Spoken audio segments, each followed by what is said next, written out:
ପିଲାଦିନେ ପାଠ ପଢ଼ିଲା ବେଳେ ଗୋଟିଏ କବିତା ମୁଁ ଅନେକ ଥର ପଢ଼ିଛି ଏବଂ ସେହି କବିତାଟିକୁ ସାଙ୍ଗମାନଙ୍କ ସହିତ ମିଶି ଗୀତ ବୋଲିଲା ଭଳି ଅନେକ ଥର ଗାଇଛି ମଧ୍ୟ।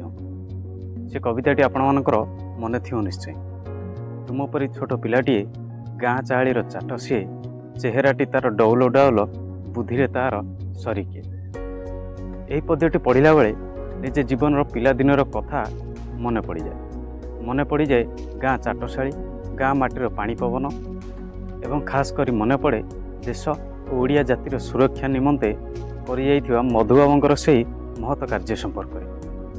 ଓଡ଼ିଶାର ଏହି ସୁଯୋଗ୍ୟ ସନ୍ତାନ ଉତ୍କଳ ଗୌରବ ମଧୁସୂଦନ ଦାସ ଥିଲେ ଓଡ଼ିଆ ଜାତିର ଗର୍ବ ଏବଂ ଗୌରବର ପ୍ରତୀକ। ମାତୃଭୂମି ପ୍ରତି ଥିବା ତାଙ୍କର କର୍ତ୍ତବ୍ୟର ନିଷ୍ଠା ତାଙ୍କୁ ଉତ୍କଳ ଗୌରବର ଉପାଧି ପ୍ରଦାନ କରିଛି। ନମସ୍କାର, ମୁଁ ସୂର୍ଯ୍ୟ ସ୍ୱାଗତ କରୁଛି ଆପଣମାନଙ୍କୁ ଆଜିର ଏହି ଭିଡ଼ିଓରେ। କାଳିଆ ଘୋଡ଼ାରେ ଚଢ଼ିବି, ମଧୁବାବୁ ସଙ୍ଗେ ଲଢ଼ିବି। ଏହି ଲୋକକଥାଟି ମଧୁବାବୁଙ୍କର ଜୀବନ ଆଦର୍ଶରେ ଅନୁପ୍ରାଣିତ ହେବାକୁ ପ୍ରତ୍ୟେକ ଓଡ଼ିଆଙ୍କ ମନକୁ ଆହ୍ୱାନ କରେ ଏବଂ ଭବିଷ୍ୟତରେ ପ୍ରେରଣା ଦିଏ ପାଠ ପଢ଼ୁଥିବା ଛୋଟ ପିଲା ଏବଂ ଯୁବ ସମାଜକୁ। ସ୍ୱାଭିମାନୀ ପୁରୁଷ ଉତ୍କଳ ଗୌରବ ମଧୁସୂଦନ ଦାସଙ୍କ ତ୍ୟାଗ, ସେବା, ପରୋପକାର ଓ ଦେଶପ୍ରେମ ଯୁଗ ଯୁଗ ପାଇଁ ସମଗ୍ର ଓଡ଼ିଶାକୁ ପ୍ରେରଣା ଯୋଗାଇଥାଏ। ତେବେ ଆସନ୍ତୁ ଜାଣିବା କିଛି ମହତ୍ତ୍ୱପୂର୍ଣ୍ଣ କଥା ମଧୁବାବୁଙ୍କର ଏହି ଜୀବନ ସଂଘର୍ଷରୁ। 1848 ମସିହା ଏପ୍ରିଲ 28 ତାରିଖ କଟକ ଜିଲ୍ଲାର ସତ୍ୟଭାମପୁର ଗାଁର ଚୌଧୁରୀ ରଘୁନାଥ ଦାସ ଏବଂ ମାତା ପାର୍ବତୀ ଦେବୀଙ୍କ କୋଳରୁ ଜନ୍ମ ନେଲେ ଉତ୍କଳର ଗର୍ବ ଏବଂ ଗୌରବର ପ୍ରତୀକ ମଧୁସୂଦନ ଦାସ। ପିଲାଦିନରୁ ହିଁ ସେ ତାଙ୍କ ମାଆଙ୍କର ଜୀବନଶୈଳୀରେ ଅନେକ ମାତ୍ରାରେ ପ୍ରଭାବିତ ହୋଇଥିଲେ। ତାଙ୍କ ମାଆଙ୍କ ଠାରୁ ଶିଖିଥିବା ଜୀବନ ସଂଘର୍ଷ ଓ ଉଚ୍ଚକୋଟୀର ସଂସ୍କାରକୁ ଲକ୍ଷ୍ୟ କରି ସେ ନିଜ ଜୀବନର ବହୁ ଊର୍ଦ୍ଧ୍ୱକୁ ଉଠିପାରିଥିଲେ ଏବଂ ସଫଳ ମଧ୍ୟ ହୋଇଥିଲେ। ଚାଟଶାଳୀ ପାଠ ଶେଷ କରିବା ପରେ ମଧୁବାବୁ ଗାଁର ନିକଟରେ ଥିବା ଭର୍ଣ୍ଣାକୁଲାର ସ୍କୁଲରେ ପାଠ ପଢ଼ିଥିଲେ। ତାପରେ ହାଇସ୍କୁଲରେ ପଢ଼ିବା ପାଇଁ କଟକ ଯାଇ ଜିଲ୍ଲା ସ୍କୁଲରେ ନାମ ଲେଖାଇଥିଲେ। 16 ବର୍ଷ ବୟସରେ 1864 ମସିହାରେ ଏଣ୍ଟ୍ରାନ୍ସ ପାସ୍ କଲେ।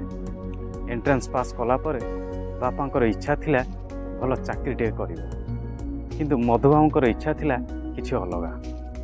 ଉଚ୍ଚଶିକ୍ଷା ଲାଭ କରିବେ, ଓଡ଼ିଶାର ପ୍ରଥମ ଗ୍ରାଜୁଏଟ୍ ହେବେ ଏବଂ ପ୍ରଥମ ବାରିଷ୍ଟର ହେବେ।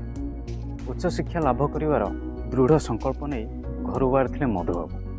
କିଛି ଦିନ ପାଇଁ ବାଲେଶ୍ୱର ଯାଇ ଜିଲ୍ଲା ସ୍କୁଲରେ ଶିକ୍ଷକତା କରିଥିଲେ। ତାପରେ ଉଚ୍ଚଶିକ୍ଷା ପାଇଁ କଲିକତା ଯାଇଥିଲେ। 1870ରେ ଓଡ଼ିଶାର ପ୍ରଥମ ଗ୍ରାଜୁଏଟ୍ ଭାବେ BA ପାସ୍ କଲେ। 1873ରେ MA ଓ ତାପରେ BL ପାସ୍ କରିଥିଲେ।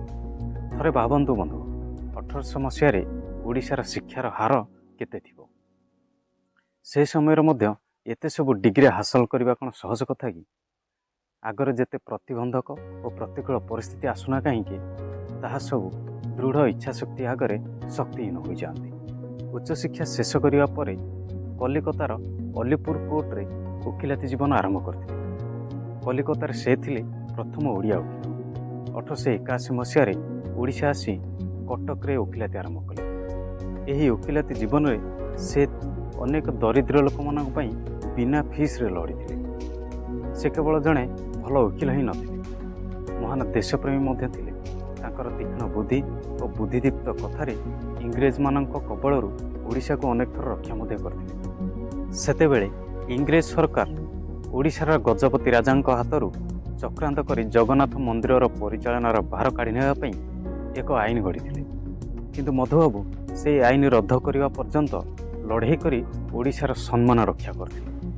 ଆଉଥରେ କେନ୍ଦୁଝର ରାଜାଙ୍କ ତାଙ୍କର ରାଜଗାଦି ଫେରାଇ ଦେବା ପାଇଁ ସେ ସାର୍ ଚାର୍ଲ୍ସ ଇଲିୟଟଙ୍କୁ ସାକ୍ଷାତ କରି ଏପରି ଭାବରେ ପ୍ରଭାବିତ କରିଥିଲେ ଯେ ଶେଷରେ ଇଂରେଜ ସରକାର କେନ୍ଦୁଝର ରାଜାଙ୍କୁ ତାଙ୍କ ରାଜ୍ୟଗାଦି ଫେରାଇ ଦେବା ପାଇଁ ବାଧ୍ୟ ହୋଇଥିଲେ। ମଧୁବାବୁଙ୍କର ଏହି ଅସାଧାରଣ ଧୀଶକ୍ତି ଓ ବୁଦ୍ଧିଦୀପ୍ତ କଥା ପାଇଁ ତାଙ୍କୁ ସମଗ୍ର ଓଡ଼ିଶାବାସୀ ସମ୍ମାନ ସ୍ୱରୂପ ମଧୁ ବାରିଷ୍ଟର ବୋଲି କହୁଥିଲେ। ମଧୁବାବୁଙ୍କର ସ୍ୱପ୍ନ ଥିଲା ଓଡ଼ିଆ ଭାଷାଭାଷୀ ଅଞ୍ଚଳର ଏକତ୍ରୀକରଣ ହେବା ସହ ଓଡ଼ିଆ ଭାଷା, ସଂସ୍କୃତି, ବାଣିଜ୍ୟ, ଶିକ୍ଷା ଓ ସଂସ୍କୃତି କ୍ଷେତ୍ରରେ ମଧ୍ୟ ନୂତନ ଜାଗରଣ ସୃଷ୍ଟି ହେବ।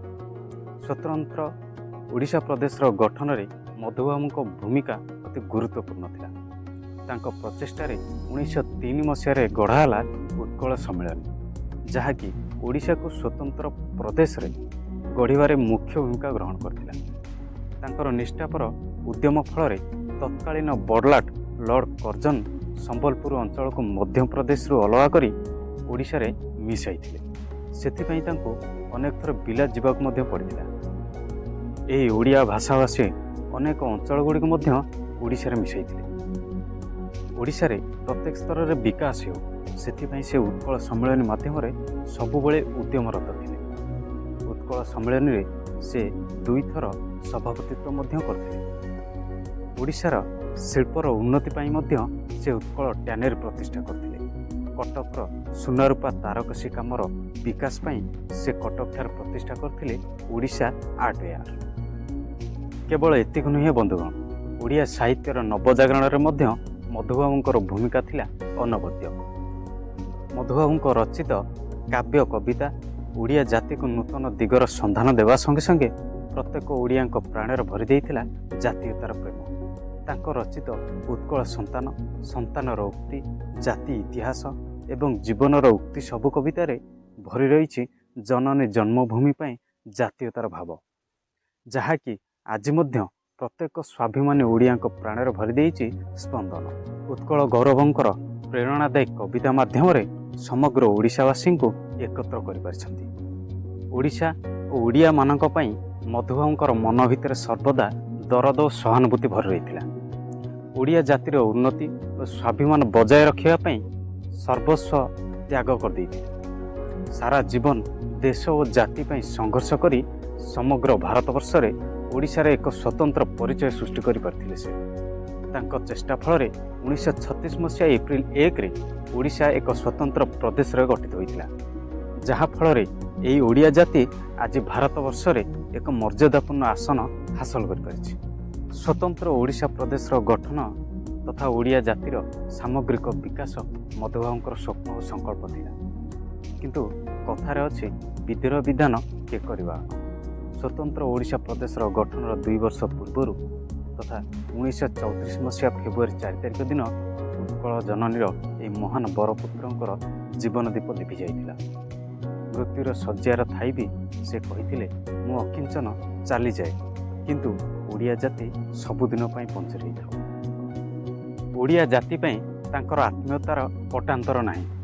ପ୍ରକୃତରେ ଉତ୍କଳ ଗୌରବ ମଧୁସୂଦନ ଦାସ ଥିଲେ ଉତ୍କଳ ଜନନୀର ଯୋଗ୍ୟତମ ସନ୍ତାନ। ଓଡ଼ିଶାର ମାଟିରେ ତାଙ୍କର ଖ୍ୟାତି ଓ ପ୍ରତିଷ୍ଠା ସବୁଦିନ ପାଇଁ ବଜାୟ ରହିବ। ଉତ୍କଳ ମାଟିର ଏହି ମହାନ ଜ୍ୟୋତିଙ୍କୁ ମୋର କୋଟି କୋଟି ପ୍ରଣାମ।